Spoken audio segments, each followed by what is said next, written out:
No, I'll delete out that Hey. part. Chris Rogers' speech, take 8. We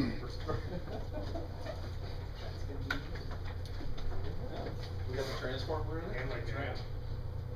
And you close that tab. Alright. Hi everybody. My name's Chris Rogers. I'm an air tech at the 128th Air Refueling Wing, and I work on KC-135s. And today I'm going to give you guys a brief overview on the history of the 135 and what its missions have been throughout the years. The KC-135, shown right here in this picture, celebrated its 50th birthday in 2006. And with no replacement airframe picked by the Air Force yet, the KC-135 is scheduled to fly for the next 20 years. This is going to make the 135 one of the oldest and most versatile airframes in the Air Force inventory. The 135 got its start when Boeing gambled on a prototype aircraft called, nicknamed the Dash 80, and it was a gamble that Boeing actually won. The KC-135 started out as a Boeing Model 367-80, which is where it got its nickname, the Dash 80. Boeing put up 2/3 of its net profits after the World War II years to design and build the Dash 80 aircraft. Initially, Boeing didn't think that the civilian or that the airline industry would be interested in a jet-powered aircraft, so they tailored the Dash 80 to meet the military, transportation, and refueling capabilities. The first Dash 80 rolled off the line in May of 1954. The founder of Boeing, William Boeing, showed up, and his wife actually christened the first aircraft, and it rolled off of the line there, the assembly line. After the first week of flying, the Air Force actually ordered 29 of these aircraft right away. And then the Air Force also contracted with Boeing for their air refueling mission. The first straddle tanker was delivered to Castle Air Force Base in 1957. The production line ran for more than 8 years, and there were no major modifications to the airframe itself over that time.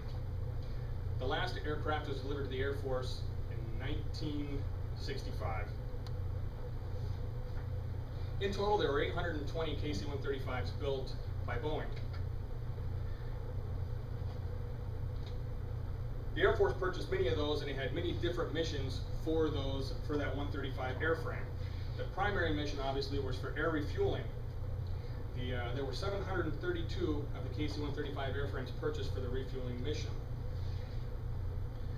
The new 135 could actually deliver twice as much fuel as its predecessor, the KC-97.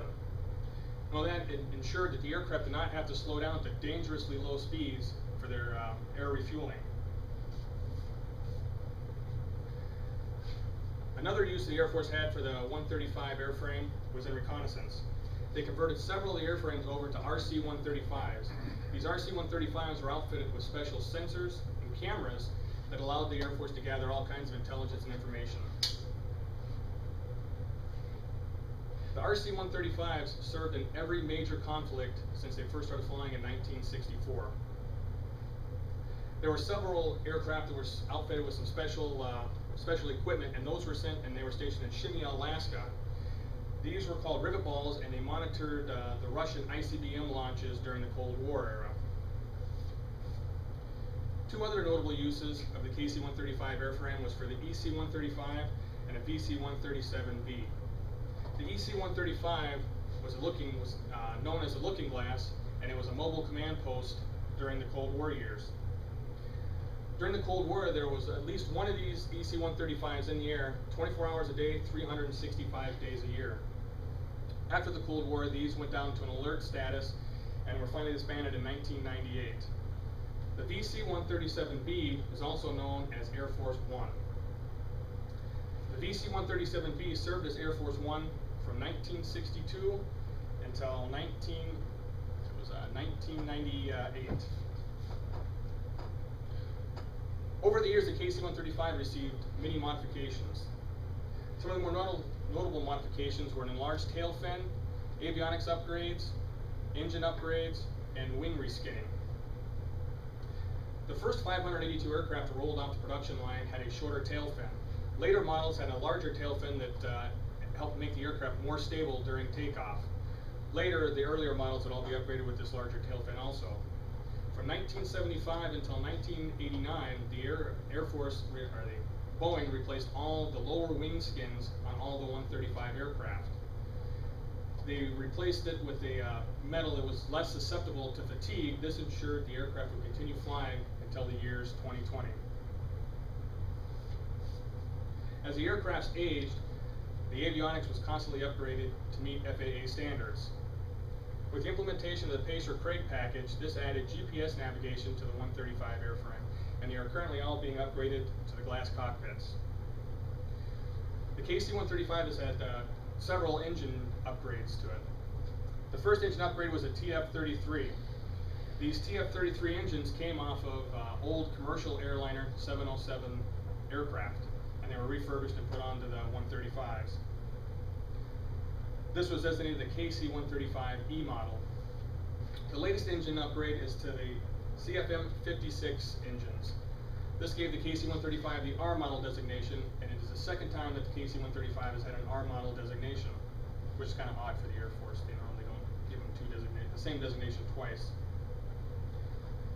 The CFM56 engines increased fuel efficiency by 25%, and it also lowered the operating cost, and the CFM56 engine is actually 96% quieter than the original KC-135A model engine.